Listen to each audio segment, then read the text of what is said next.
बहुत सारे लोगों को नींद न लगने की इश्यूज होते हैं। रात को उन्हें ढंग से नींद नहीं लग पाता है। कभी कभी उन्हें सोने में 12 1 2 बज जाता है। लोग ये सोचते हैं मेरे साथ ऐसा क्यों हो रहा है। ये सब प्रॉब्लम जिनके में होती है उनको गट इश्यूज, मेंटल इश्यूज, एंग्जाइटी उन लोगों में बहुत ज़्यादा होती है। उन्हें ये नहीं पता चल पाता है ऐसा मेरे साथ हो क्यों रहा है। पता है ये चीज़ें मेरे साथ भी पहले बहुत ज़्यादा होती थी। अभी इसमें मेरा इतना एक्सपीरियंस है और मैं आप लोगों को ये बता पा रहा हूँ कि इसे ठीक कैसे किया जा सकता है और ये एकदम अच्छे तरीके से परमानेंटली आपका ठीक हो सकता है बिना किसी दवा के, बिना किसी मेडिसिन के। ऐसे मेरे साथ पहले बहुत ज़्यादा होता था। मुझे नींद ढंग से नहीं लगता था।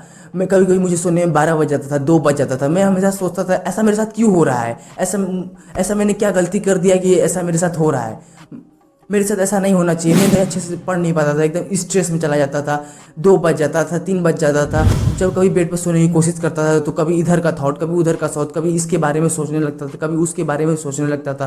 कभी इधर करवटें बदलता था, कभी उधर करवटें बदलता था। बस मैं करवटें बदलते बदलते मुझे 1 से 2 घंटे बीत जाते थे, तब पर ही मुझे ढंग से नींद नहीं लग पाता था। तो मैं एक दिन गुस्से में क्या किया, मैं सोया ही नहीं, मोबाइल चला रहा था। जब पढ़ने का मन किया तो कोई बुक्स उठा के पढ़ने लगा। जगते एक या दो सा था, 1 या 2 मुझे बच गया। तो जब जैसे ही 2 2:30 बजा तो मुझे बहुत ज़्यादा नींद लगने लगा। मेरी आंखें अपने आप ही ऐसे ऐसे ऐसे ऐसे फड़कने लगी। तो मुझे नींद अच्छे से लगा। उस दिन मुझे ये समझ में आया कि अगर जिनको नींद नहीं लग रहा है तो उनको ये करना चाहिए कि जब उन्हें नींद लगे रात में तभी उन्हें सोना जाना चाहिए। अगर नींद नहीं लग रहा है तो वो क्या कर सकते हैं, वो कोई बुक्स पढ़ सकते हैं, कोई पॉडकास्ट सुन सकते हैं, कोई नॉलेज गेन कर सकते हैं। मोबाइल का मोबाइल सबके पास है, कोई मोबाइल पे अच्छा वीडियो देख सकते हैं जिससे उन्हें मोटिवेशन मिले। ऐसी तरह मुझे बचपन में थोड़ा सा प्रॉब्लम होता था, नींद नहीं लगता था। वो सब तो नॉर्मली होता रहता है हर लोग के साथ।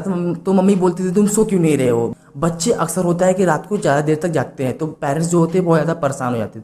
तो मेरी मम्मी बोलती थी, उस समय 12 13 साल का था, तो मेरी मम्मी बोलती थी कि बुक्स पढ़ो उससे तुम्हें नींद लगेगा। तो ऐसा मैं कभी कभी बुक्स भी पढ़ने लगता था। तो ऐसा होता था कि मुझे नींद तुरंत लगने लगता है। तो आप ये भी एक काम कर सकते हो कि बुक्स पढ़ सकते हो, उससे क्या है आपको नींद लगेगा, अच्छे तरीके से लगेगा।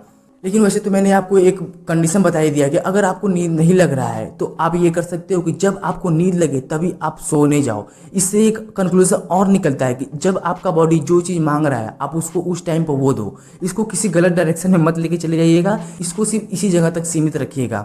और ये भी नहीं है कि आप 2 बजे सोने गए तो आपको 5 बजे सुबह तुरंत उठना ही है। अरे भाई साहब, अगर आप 2 बजे सोने जाओगे तो आपका जो बॉडी का स्ट्रेस है, जो आपकी बॉडी में जो पेन है वो कैसे निकलेगा, वो कैसे सही होगा, आपका जो ब्रेन है वो रिकवर कैसे होगा। इसको रिकवर होने में कम से कम 7 से 8 घंटे लगते हैं। रिसर्च में ये पाया गया है किसी नॉर्मल इंसान को नींद पूरा करने में 8 से 9 घंटे लगते हैं। उनको एक अच्छा नींद 8 से 9 घंटे का होता है। तो अगर आपका 8 से 9 या 7 घंटे भी पूरा नहीं हो रहा है, आप अगर 2 बजे सोने जा रहे हो तो आप 5 बजे या 3 बजे या 6 बजे कैसे उठ पाओगे।